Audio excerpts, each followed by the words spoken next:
The courtroom smelled faintly of old wood and paper, the kind of place where time seemed to hold its breath. Sunlight slipped through tall windows, cutting the room into pale rectangles that landed on polished benches and tired faces. At the center stood a black man in a worn gray suit, his hands folded tightly, his shoulders straight despite the quiet tension pressing down on him.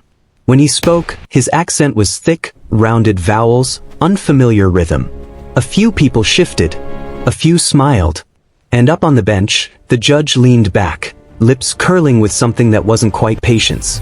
Before we go any further, I want to know, where are you watching this from right now? A courtroom story like this travels farther than we imagine. Drop your city or country in the comments. It's powerful to see how one moment can connect hearts across the world. His name was Marcus Reed. He stood alone at the defense table, no fancy legal team beside him, no whispering assistants passing notes. Just a single folder tucked under his arm and a quiet dignity that refused to bend. When the judge asked him to state his name for the record, Marcus cleared his throat. Marcus Elijah Reed, Your Honor. The accent landed heavily in the room. Southern, textured, shaped by places far from marble halls and ivy-covered law schools. A soft ripple of amusement passed through the gallery. The judge raised an eyebrow. Mr. Reed, the judge said, tapping his pen, please try to speak clearly. We'll need to understand you. A few quiet chuckles followed. Marcus nodded once. Yes, sir. He had expected this. He always did. This wasn't his first courtroom. But today was different. Today, he wasn't here as a lawyer. He was here as a defendant, representing himself after being accused of contempt of court for disruptive behavior during a previous trial. The charge was thin, almost laughable, but the humiliation was sharp and real. As proceedings continued, the judge interrupted him again and again. Slow down. Repeat that. Maybe you should let someone else speak for you.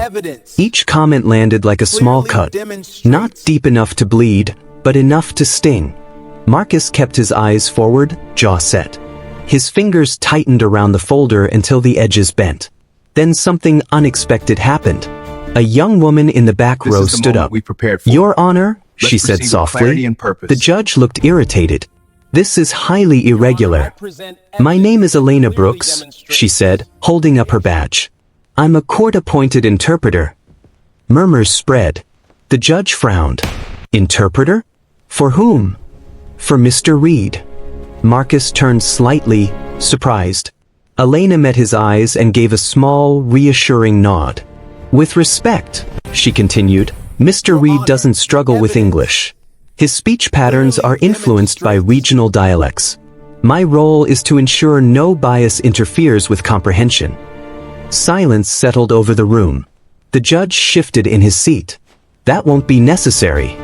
Elena didn't sit. Your Honor, it already is. For the first time that morning, Marcus felt something loosen in his chest. Someone had noticed. Someone had cared enough to stand. If you were sitting in that courtroom and saw this unfold, what would you have done? Would you have stayed quiet, or spoken up like she did? Share your honest answer below. And if this moment stirred something in you, tap like. Sometimes that's the only way to say, I see this too.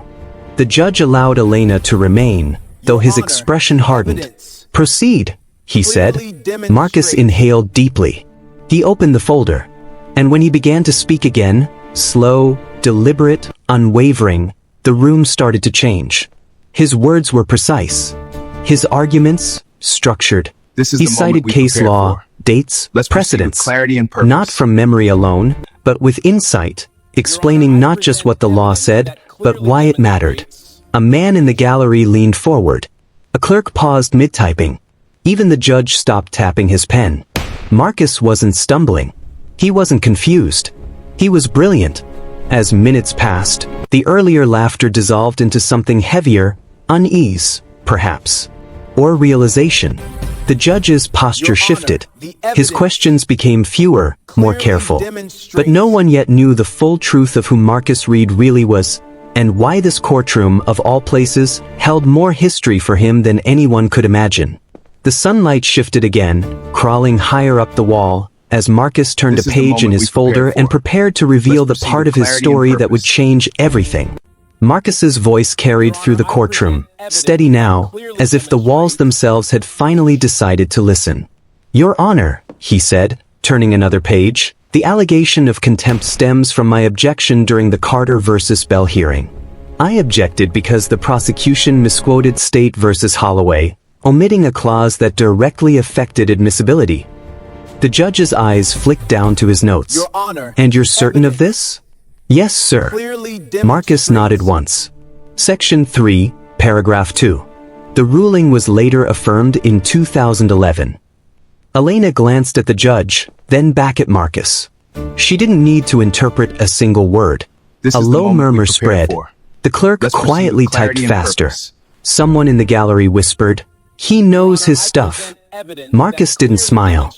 He'd learned long ago that confidence, when worn by a man who looked like him and sounded like him, was often mistaken for arrogance.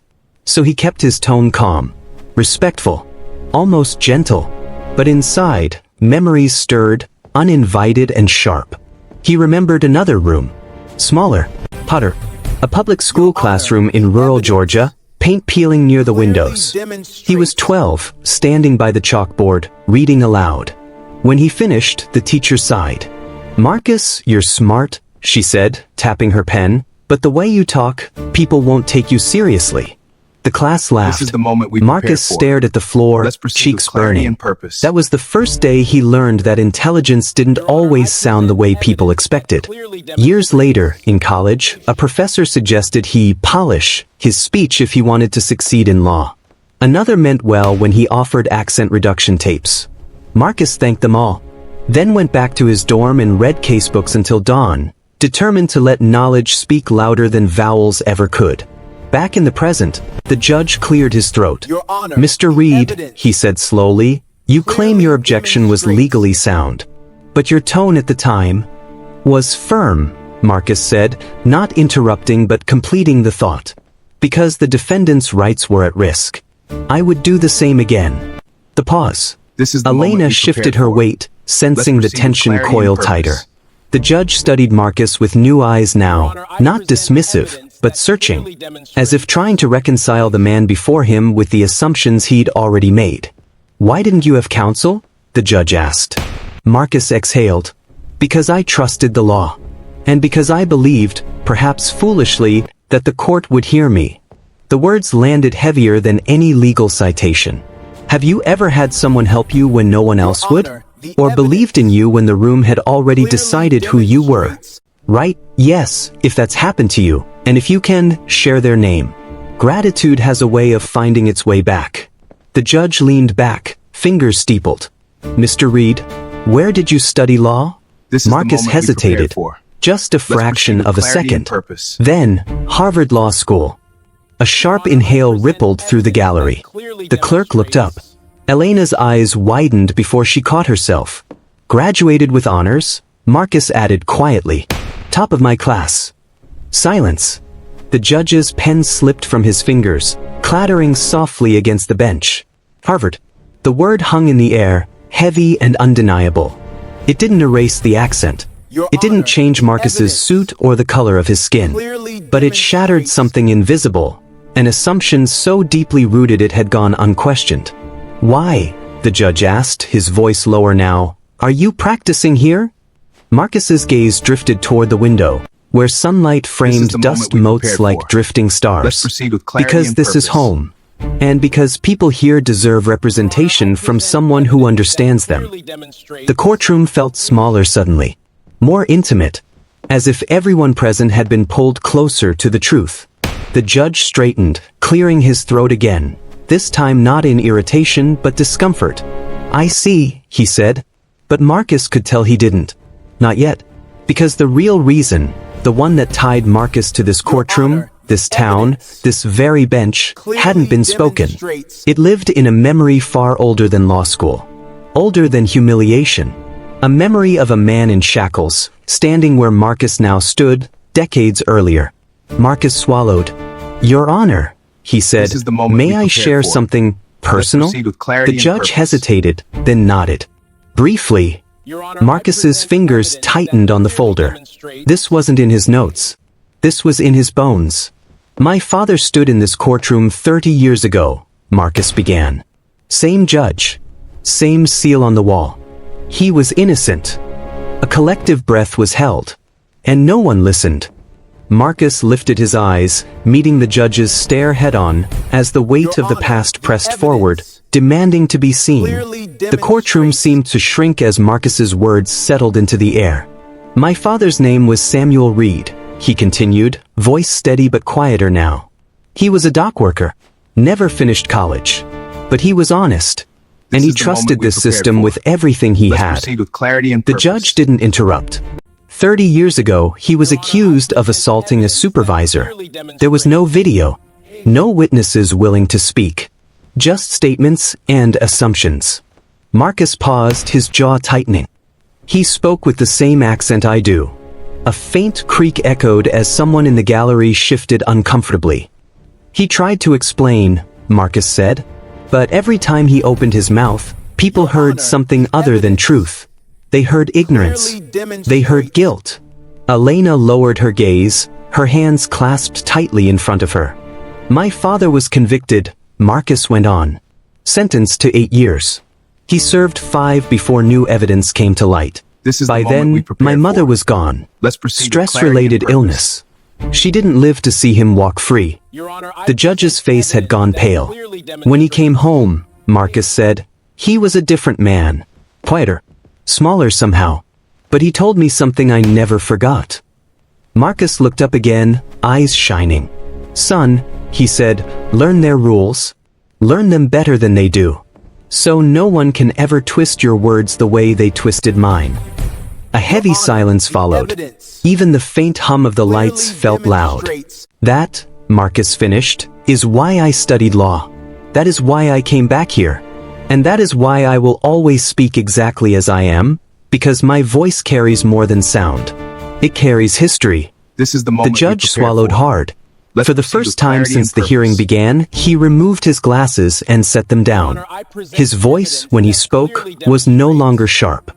Mr. Reed, I was not the presiding judge in your father's case. Marcus nodded. I know, Your Honor. But the bench remembers, even when people don't. The truth of it hung there, unavoidable. Now it's your turn. Think of one small act of kindness you've done recently, even if no one noticed it.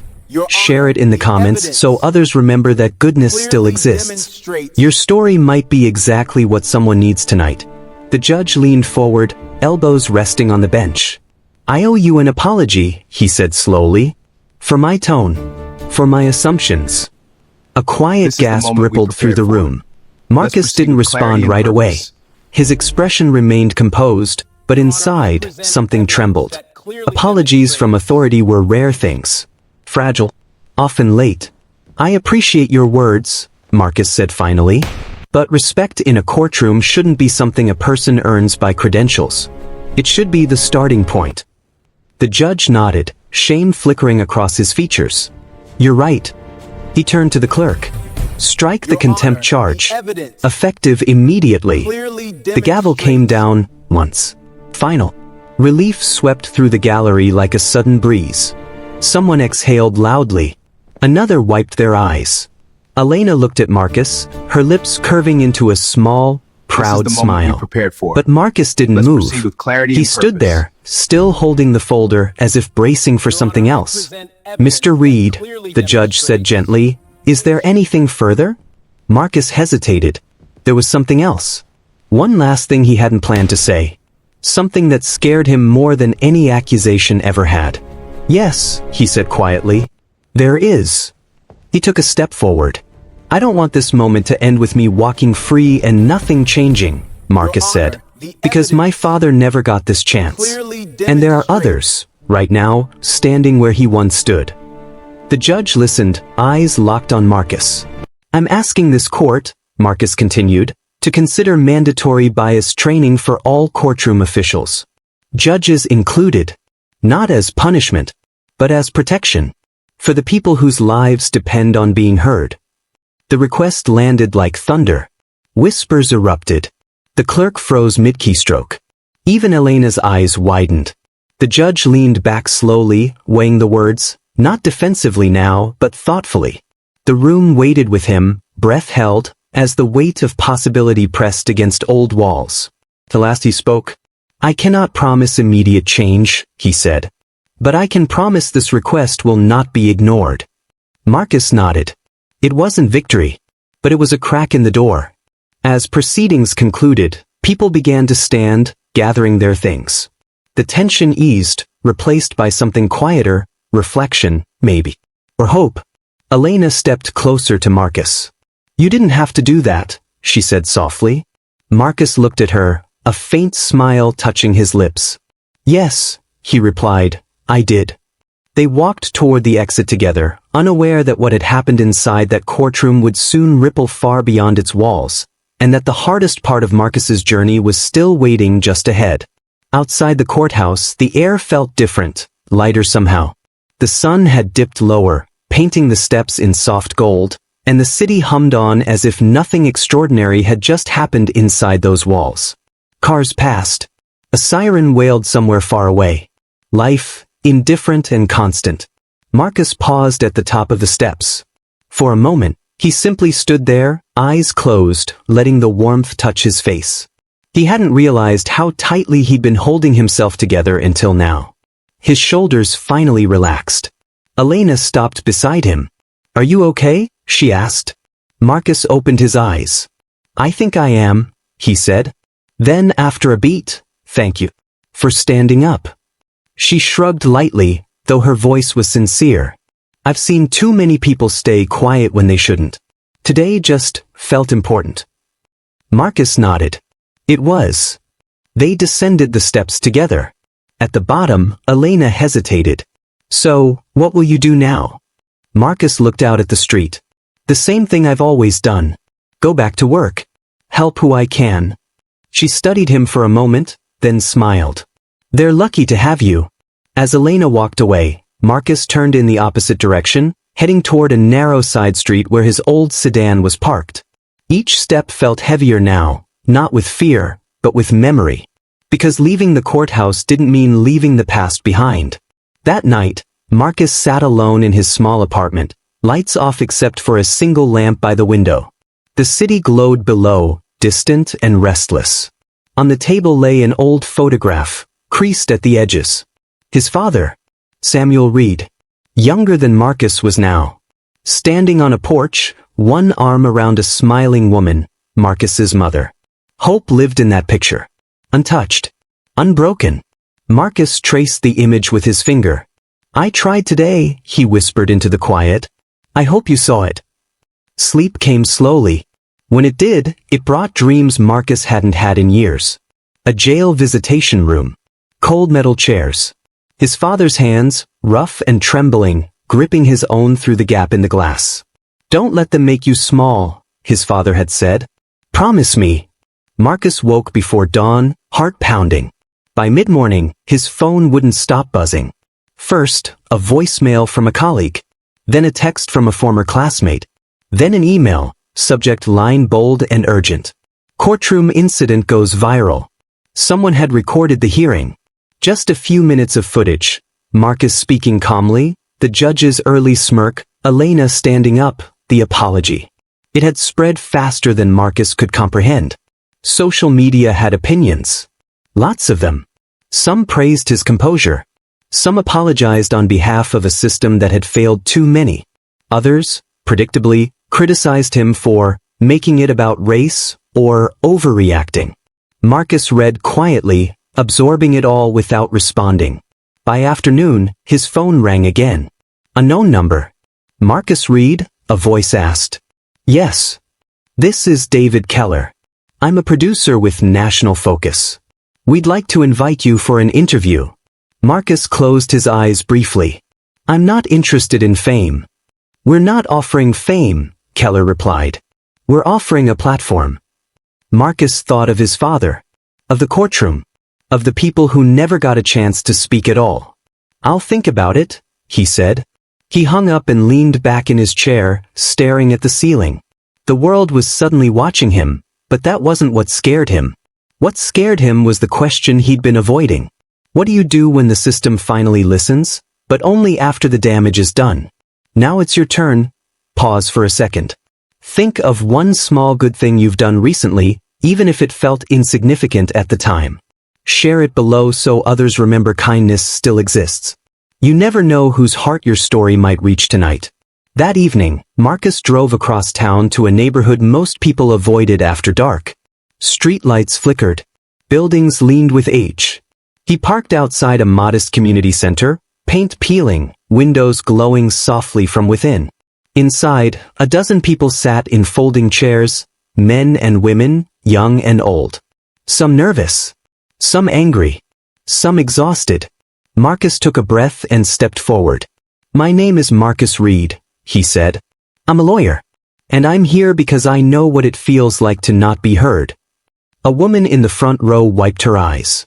A young man crossed his arms, skeptical but listening. They talked for hours. About unfair stops. About court dates missed because bosses wouldn't give time off. About fear of saying the wrong thing, sounding the wrong way. Marcus listened more than he spoke. When the meeting ended, people lingered. A man shook his hand. A teenager asked how to apply for college. Someone hugged him without asking. Driving home later, Marcus felt something unfamiliar settle in his chest. Not victory. Purpose. But even as hope began to take root, forces far beyond that small room were already moving. The judge's apology hadn't ended the story, it had only opened a door. And behind that door waited consequences, for everyone involved. The backlash didn't arrive all at once. It crept in quietly, like a storm forming beyond the horizon. 2 days after the video went viral, Marcus received a letter from the state bar. Not a warning. Not an accusation. Just a request for review. Neutral words. Sharp meaning. Someone had filed a complaint, questioning his professional conduct and tone toward the court. Marcus read the letter twice, then folded it carefully and placed it on the table. He wasn't surprised. At the community center that night, the mood felt heavier. Fewer people showed up. Those who did spoke in hushed voices, eyes darting toward the door as if trouble might walk in unannounced. "They don't like it when we speak up," an older man muttered. Marcus nodded. "I know." After the meeting, a woman named Grace waited until everyone else had left. She clutched her purse tightly, knuckles white. "My son has a hearing next month," she said. Public defender barely looked at his file. "They say he sounds aggressive when he talks." Marcus felt a familiar ache in his chest. "Tell him to come see me," he said gently. "We'll prepare together." Grace's eyes filled with tears. "Thank you," she whispered. "People like you make it feel possible." On the drive home, Marcus replayed her words. Possible. That was the thing about hope, it was fragile. And the system had a way of crushing it quietly. The next morning, Marcus walked into his small office to find 2 men waiting. Suits. Expensive. Smiles that didn't reach their eyes. "Mr. Reed," one said, standing. "We represent the Judicial Oversight Committee." Marcus gestured for them to sit. They spoke politely. Calmly. Too calmly. They reminded him of procedure. Of decorum. Of how public narratives could complicate legal careers. They suggested, never directly, that he might want to step back from community activism while his review was ongoing. "We're not asking you to stop helping people," the second man said. "Just be mindful." Marcus leaned back, studying them. Mindful of what? Of consequences. After they left, the office felt colder. That night, Marcus stood in front of his bathroom mirror, tie loosened, eyes tired. For the first time since the hearing, doubt crept in. Was it worth it? Would his father have wanted this kind of fight? His phone buzzed. A message from Elena. "Saw the news. Just checking in. You don't have to go through this alone." Marcus stared at the screen for a long moment before typing back. "Thank you. That means more than you know." Days later, the interview aired anyway. Someone else had leaked footage. The story took on a life of its own, edited, debated, argued over by strangers who had never stepped foot in that courtroom. Some called Marcus a hero. Others called him disrespectful. But one clip stood out. A short segment where Marcus talked about his father. About accents. About how justice should sound like listening. Comments flooded in. I thought I was the only one. This happened to my dad too.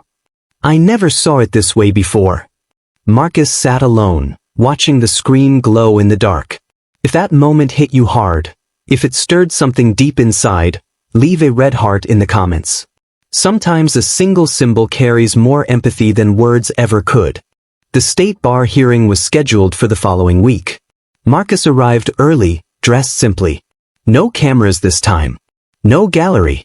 Just a long table, fluorescent lights, and 5 faces that would decide whether his career survived this storm. They asked questions. About his tone. About his motives. About whether he believed the judge had been biased. Marcus answered honestly. Yes, he said. I do. And I believe bias doesn't always come from hate. Sometimes it comes from habit. The room went quiet. One woman leaned forward. If we determine your actions were inappropriate, would you do it again? Marcus didn't hesitate. Yes. Another pause. After an hour, they asked him to wait outside. Marcus sat alone in the hallway, hands clasped, heart pounding. For the first time, fear rose fully to the surface. Not fear for himself, but fear that speaking truth had a price too high for anyone to pay. The door opened. They called him back in. The chairwoman cleared her throat. Mr. Reed, this committee finds no grounds for disciplinary action.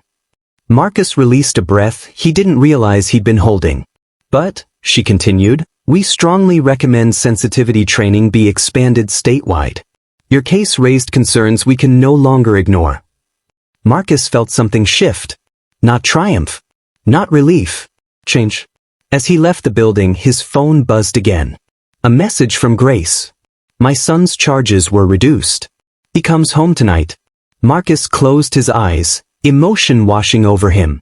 For the first time since the courtroom, the weight lifted, not completely but enough to breathe.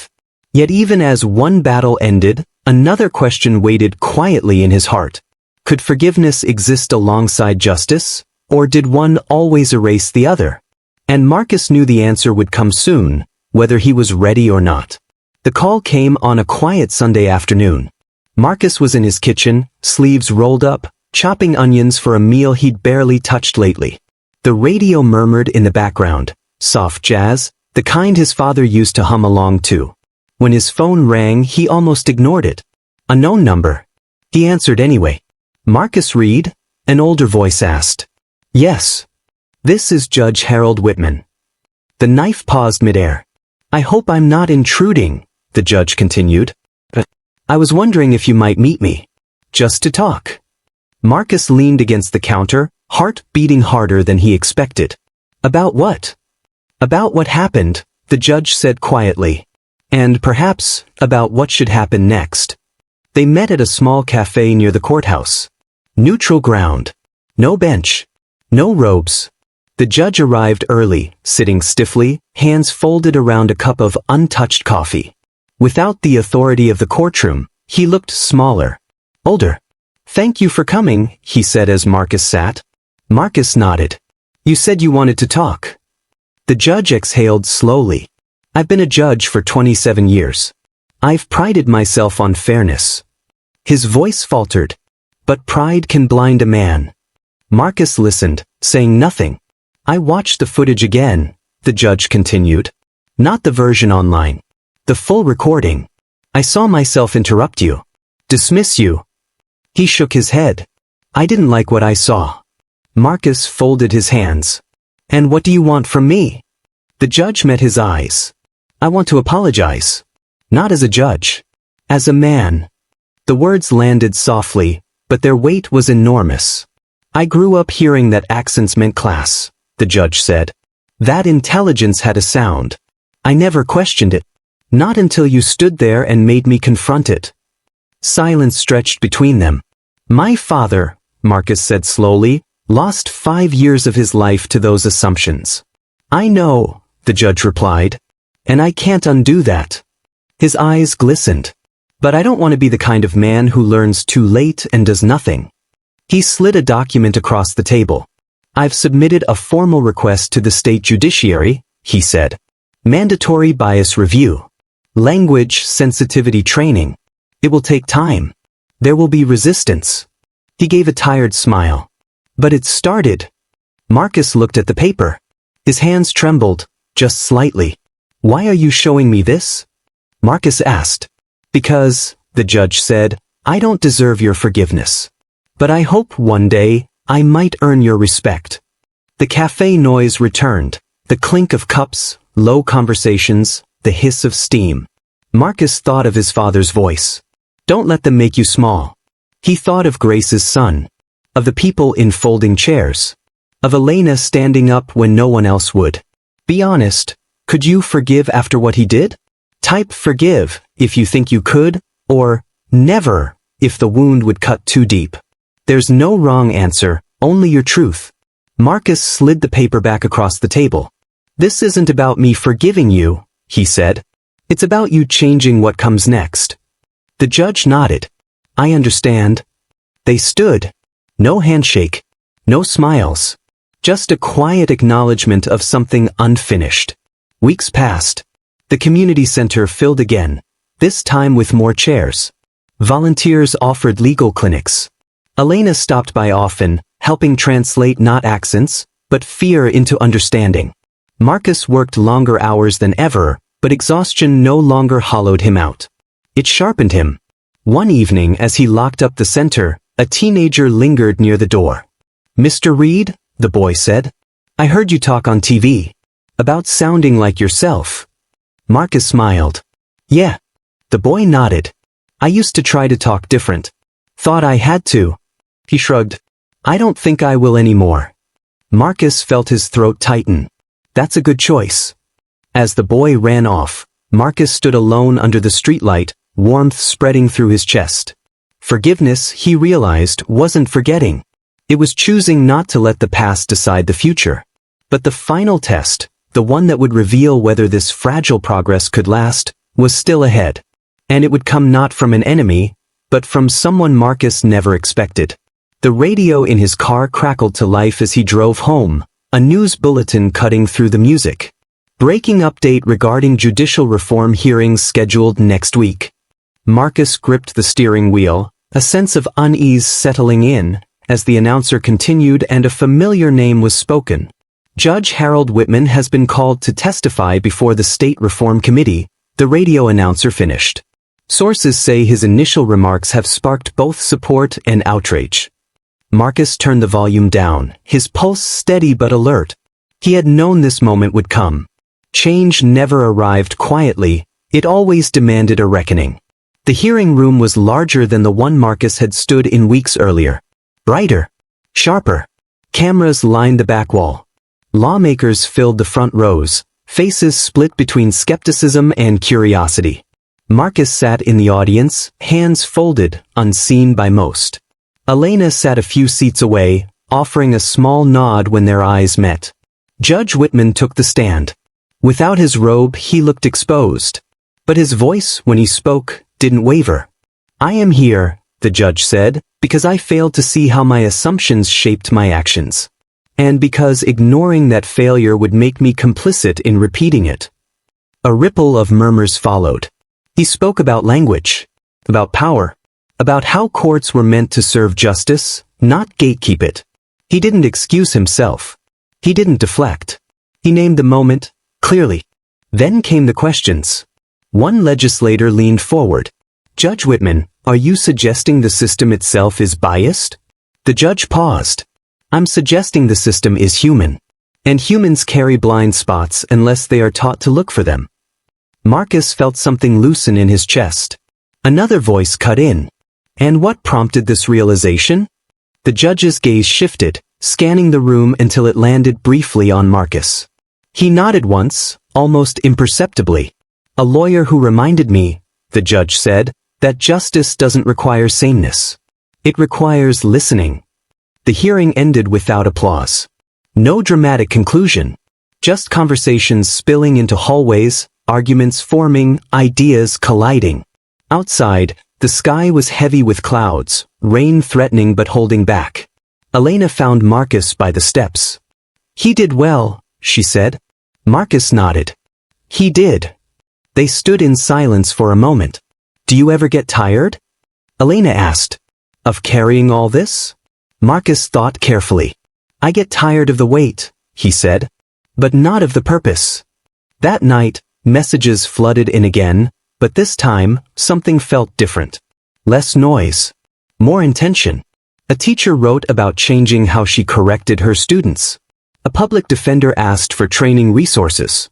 A judge from another county requested Marcus's input, quietly, respectfully. Hope moved slowly, but it moved. Weeks later, the first training session was held at the courthouse. Attendance wasn't mandatory yet, but every seat was filled. Marcus stood at the front, not as an accuser, but as a guide. "This isn't about shame," he said. "It's about awareness. About choosing to hear people fully." He shared stories, not just his own. Stories from the community center. From letters he'd received. From people who had never felt seen. Faces softened. Pens paused. Some looked away. Others leaned in. During a break, Marcus stepped outside. The rain had finally started, light, steady, cleansing. Elena joined him under the awning. "You know," she said, smiling, "this all started because you didn't change how you spoke." Marcus chuckled softly. "Funny how that works." "If you believe love still wins," Elena said quietly, "even here, comments. Let's fill this moment with hope. Someone out there might need to see it." Marcus looked out at the rain-slicked steps, at people coming and going, ordinary lives brushing against change. Love didn't win all at once. It won in increments. In conversations. In choices. Later that evening, Marcus returned to his apartment. He pulled the old photograph from the drawer again. This time, he placed it on the mantel. "Things are different now," he said aloud. "Not perfect, but different." He imagined his father listening, arms crossed, nodding slowly. A knock sounded at the door. Marcus opened it to find Grace standing there, her son beside her. The boy looked healthier, lighter. "We wanted to say thank you," Grace said. "He starts community college next month." The boy grinned. "I'm thinking about law." Marcus laughed, warmth flooding through him. "The world could use you." After they left, Marcus stood in the quiet, the rain easing outside. He felt a calm he hadn't known in years, not because the fight was over, but because it had direction.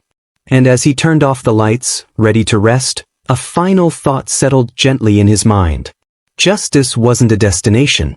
It was a practice. And tomorrow, it would ask again to be lived. The morning arrived quietly. Sunlight slipped through the thin curtains, resting on the photograph above the mantel. Marcus stood there in his bare feet, coffee cooling in his hand, eyes fixed on his father's face. For the first time, the picture didn't feel heavy. It felt settled. The phone buzzed once. A single message from Elena. "Big day. You ready?" Marcus typed back after a moment. "As I'll ever be." Outside, the city was already awake. Buses sighed at corners. Shoes tapped pavement. Somewhere, someone laughed. Life moved forward, not dramatically, not loudly, but persistently. The courthouse steps filled slowly that afternoon. No protests. No cameras this time. Just people, clerks, lawyers, judges, students, walking in for the first officially mandated bias and language awareness session in the state's history. Marcus stood near the entrance, watching them pass. Some nodded politely. Some avoided his eyes. Some stopped to shake his hand. Inside, the room felt different from every courtroom Marcus had known. The chairs were arranged in a circle. No bench. No elevated seats. Just people facing one another. When Marcus was invited to speak, he didn't step forward right away.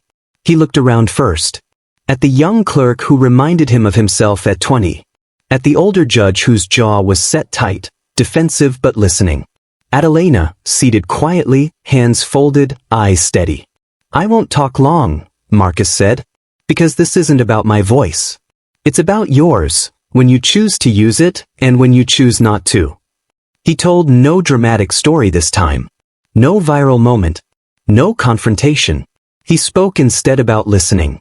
About pauses. About asking one more question before making a judgment. About how dignity could be lost in a single smirk, or restored in a single moment of humility. This work, Marcus said, won't fix everything. But it might stop the next wrong before it starts. And sometimes, that's enough. No one clapped.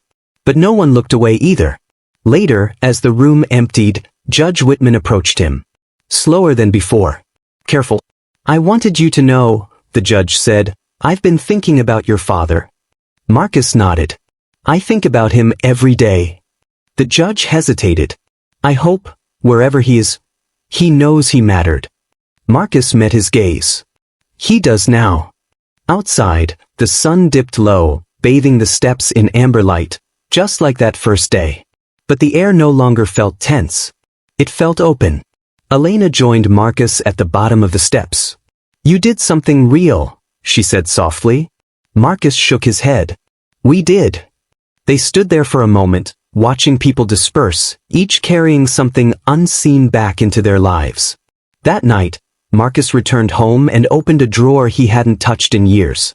Inside lay his father's old notebook, frayed, stained, filled with uneven handwriting. Marcus flipped to the last page. A single line was written there, pressed hard into the paper. Speak anyway. Marcus smiled, eyes stinging. If this story moved you, please don't scroll past quietly. Tap like, not for applause, not for drama, but for every soul who was judged before being heard and still chose dignity. One small click can be your way of saying, I felt this. And I'll listen better. Marcus placed the notebook beside the photograph and turned off the lamp. Outside, the city hummed on, imperfect, learning, alive. And somewhere, in a courtroom yet to be changed, a voice would rise. This time, someone would listen.